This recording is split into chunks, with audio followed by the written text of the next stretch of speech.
This episode of the Fire Alarm Insider is proudly brought to you by Secured Securities, your trusted partner in fire alarm and security solutions, protecting lives and businesses one system at a time.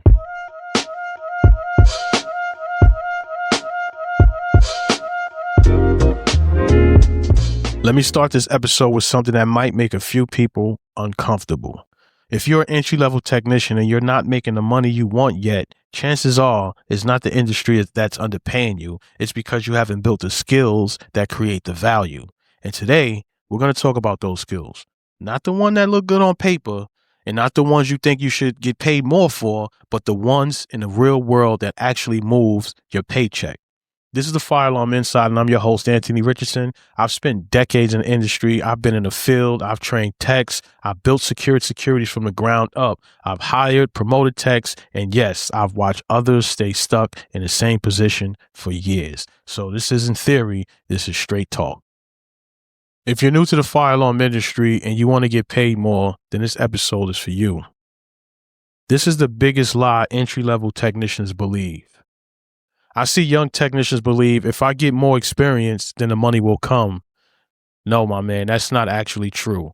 Time does not equate to increase your value. I've seen technicians with 10 years of experience in the field and they still getting paid like they just started in this industry. Why? Because experience without skill application doesn't move the needle. Companies don't pay you more because you've been around longer. They pay you more because you solve bigger problems with less supervision. So let's break this skill down that make things happen. This episode of the Fire Alarm Insider is sponsored by the Fire Alarm Business Blueprint. If you're a seasoned technician looking to start your own fire alarm business, we have a 9-step course for you to take you from starting your business to getting your fire alarm license, marketing, and also getting money into your business. If this sounds like you, the link is in the show notes. And let's get back to the program. The first skill you're going to need is your professional communication with the client. This is the number one skill that separates average technicians from higher paid techs. And here's the hard truth. Most entry-level technicians are terrible communicators.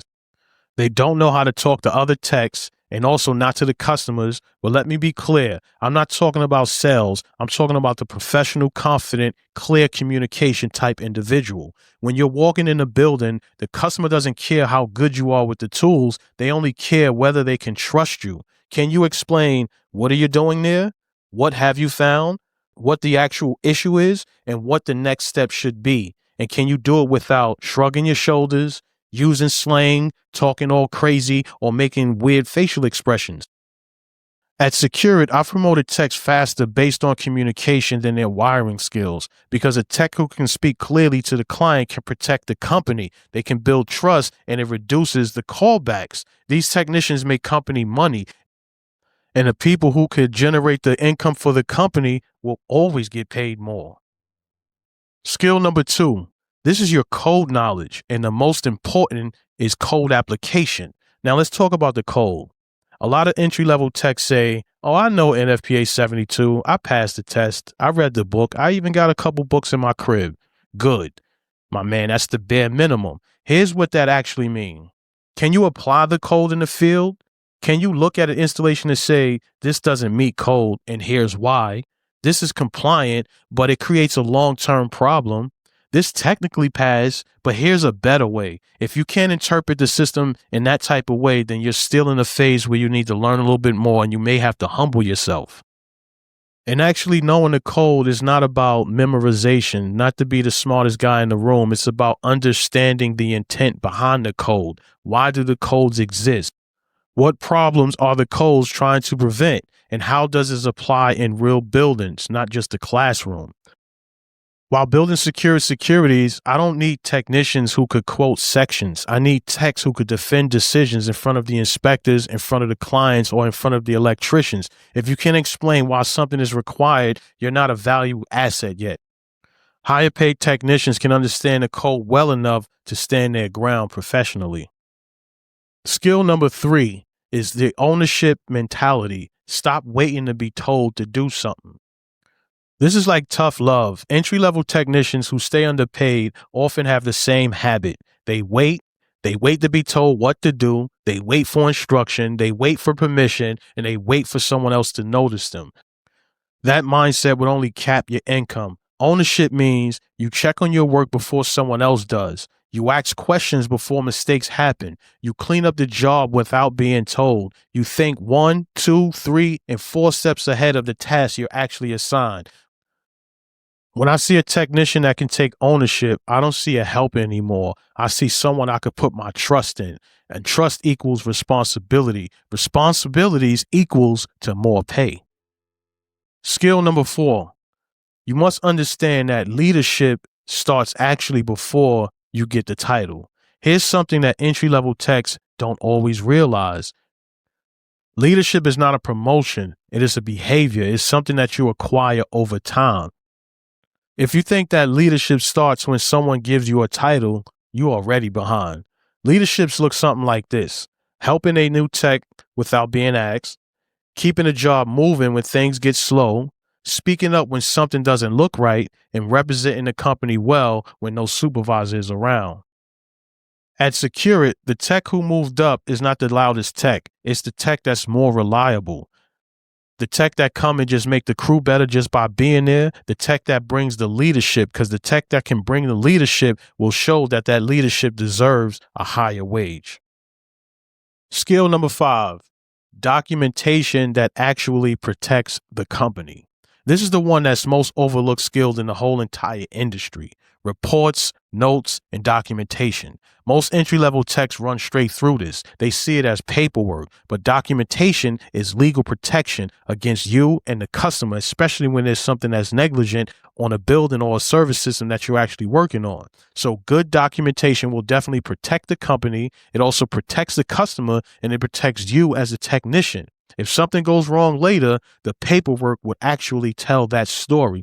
So it's very important for you to write clear sentences on your service report, clear identifying sentences with a little bit more description if you have to, so that way we can understand what you're writing, the customer can understand clear what you're writing, they have a clear signature, and we could actually battle this if we need to, because this actually will reduce the liability. And reducing liability is extremely valuable in the fire alarm industry. So why do some techs advance and others don't? So let me say it plainly. The tech who earns more money is not always the smartest technician. They're not always the fastest technician, and they're not always the most experienced technician. They're just the most useful technician. They communicate well, they use the code in this context, they take ownership, and they show leadership early on in their career. They also protect the company with documentation and also any type of clear communication or any discrepancy they may have when they're out in the field versus being in the office. And that's the big difference. I built secure security surrounding myself with people who add value and not just hours or even clocking hours just to get a paycheck. So your next steps is very serious only if you're serious about taking those next steps. So if you're listening and thinking, I want more, but I don't know how to build these skills, that's exactly why I've built a training center. This is no theory, no fluff, just real world training based on real jobs, real inspections, and real expectations. So if you want to increase your value, you need to increase your capability, and that just don't happen by accident. So if you're a technician on any level and you're serious about getting paid more or even starting your own fire alarm business, visit the Fire Alarm Business Blueprint. Invest in the skills that get you paid more and not just keep you busy. This episode of the Fire Alarm Insider is brought to you by Securit Security. Securit Securities presents you the perfect fire alarm install, from inception all the way down to installation to the one-time pass inspection with the fire department. If you're looking for the perfect install, click the link in the show notes to talk more. So if this episode had helped you, I want you to share this with another technician who needs to hear the actual truth on how to get money in the fire alarm industry.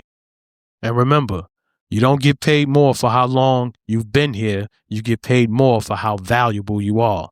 I'm the fire alarm expert, and this has been a Fire Alarm Insider. Stay sharp, stay compliant, and never stop raising the standards. Fire Alarm Expert out. Peace.